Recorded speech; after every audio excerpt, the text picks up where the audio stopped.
Today we're looking at Gary Numan. So we're starting off with Tubeway Army. This is the Japanese version. It should have a grey and white obi strip. If you've got it in good condition, it can go to up to $400. It's a really collectible one. Yeah, this one doesn't have anything inside it. I got it cheap. You've got Gary Numan and Paul Gardiner. So they kind of started off this band. They were pretty much a punk band, but they introduced kind of electronic equipment into their music, and they started just sounding really strange. You can kind of hear Gary Numan has a little bit of a David Bowie, way of singing. And then a year later, Replicas came out. So this had a couple of big songs on it. Song 2, Our Friends Electric, and also Down in the Park. So yeah, I think this is the Japanese version. So I'm missing an obi. As you can hear, it's sort of so minimalistic. Read somewhere he had an influence, Brian Eno, and I reckon he probably was influenced by Kraftwerk too, or that crowd rock. So alongside Tubeway Army, he debuted the single Cars, and it got to #1 in England. So suddenly, his career sort of pivoted. So he put out an album under his own name. This is The Pleasure Principle. These are quite an expensive album to get, if it's in good condition. I think this is the US version. So you see Paul Gardiner is still with him at this point.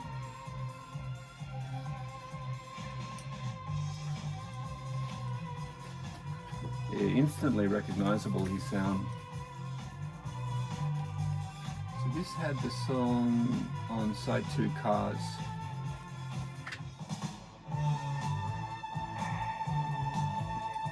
Iconic song. It's kind of timeless, you would never know it was, late 70s. It's really ahead of its time.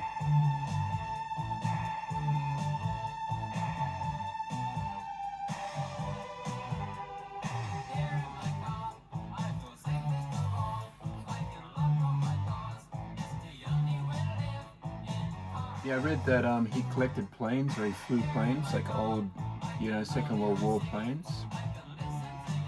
So he's sort of a talented person, not just a singer.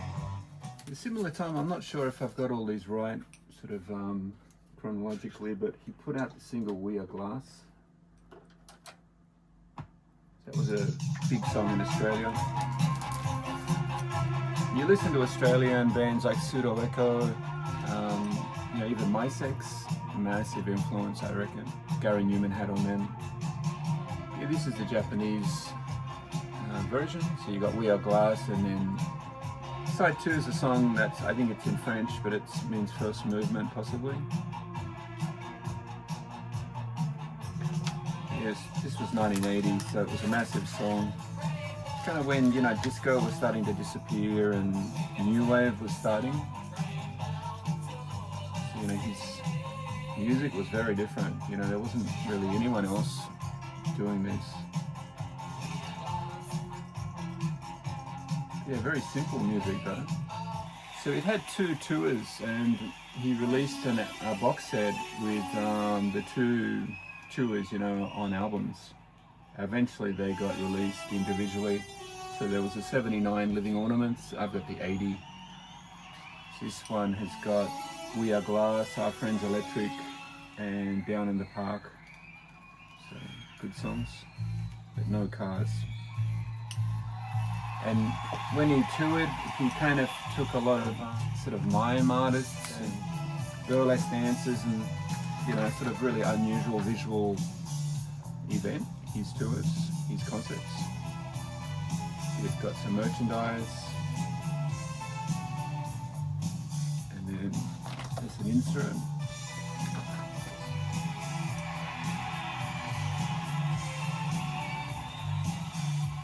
Paul Gardiner still in the band at this point.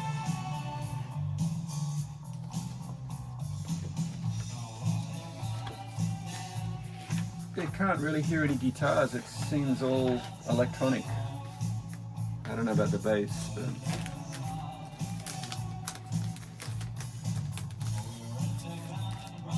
Yeah, around about this time, I read somewhere that he announced his retirement. So next up, 1981, Paul Gardiner put out Stormtrooper in Drag single.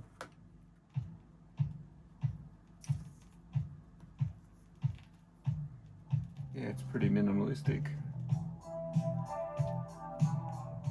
A bit more melodic than the Gary Numan stuff. He was on the 3 consecutive #1 albums with Gary Numan.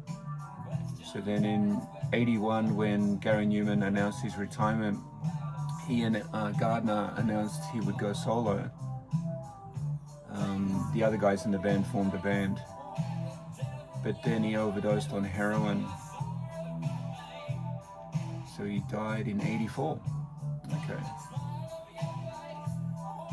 Yeah, they lived a pretty wild life back then. He sounds a lot like Gary Numan, if that's him singing.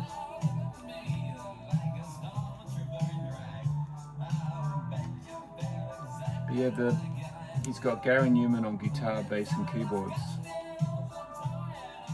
Sounds awesome. So 1981, Gary Numan comes back and he puts out this album called Dance. So this has got the Obi, it's pretty good condition. And you would sort of see Gary Numan changing his image, his persona. So he probably was influenced by David Bowie. But he kind of looks like a, a gangster or, Private Eye or something. So his stage show probably changed too. There's a gatefold. Got a big picture of him. This is a song called Slow Car to China. Maybe this is the album where there are no real instruments on it. Everything is electric. Obi strip, you got just the previous albums from Tubeway Army and Gary Numan.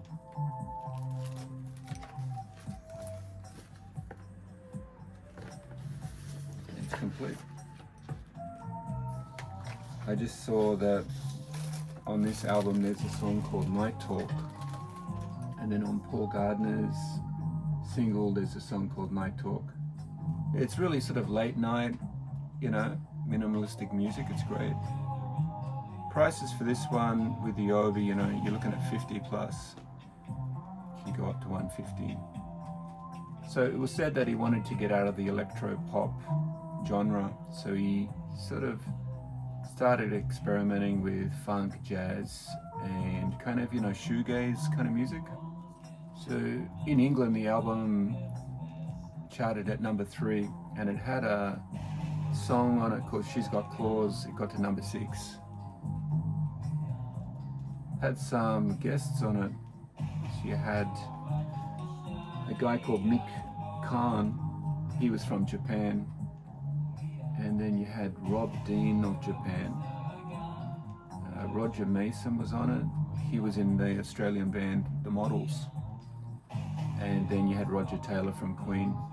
1982, he put out I Assassin.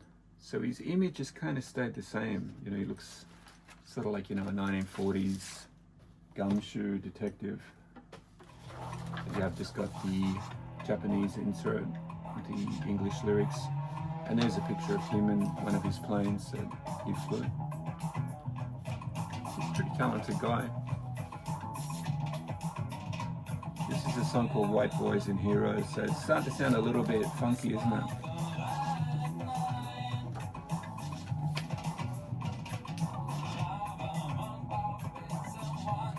So this one had a top 10 hit, We Take Mystery to Bed. So I've actually got that single. It had a song on there, Music for Chameleons. That was a top 20 single. And I think this song got in the charts too.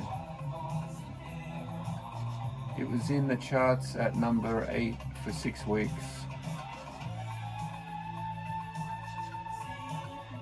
Apparently it was successful on the American club scene.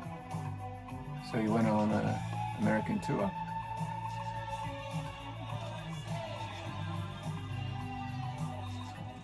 Got the single on, We Take Mystery to Bed, this side, and the other side is the images. It's very dancey. It's good. Yeah, the bass has really changed. Kind of David Bowie was sort of similar direction, same time. China Girl. My last album is Warriors. So similar time, you know, Mad Max 2 had come out. So he was obviously influenced by that. So great cover. This is the song Warriors, the title track.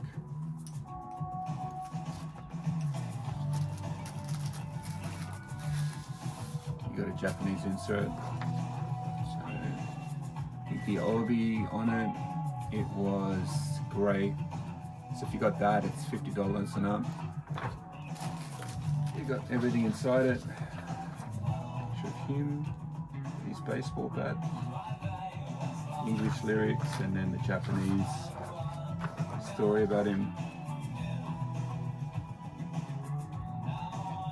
Yeah, it's really cool music, isn't it? It's like really sort of laid back. It's awesome.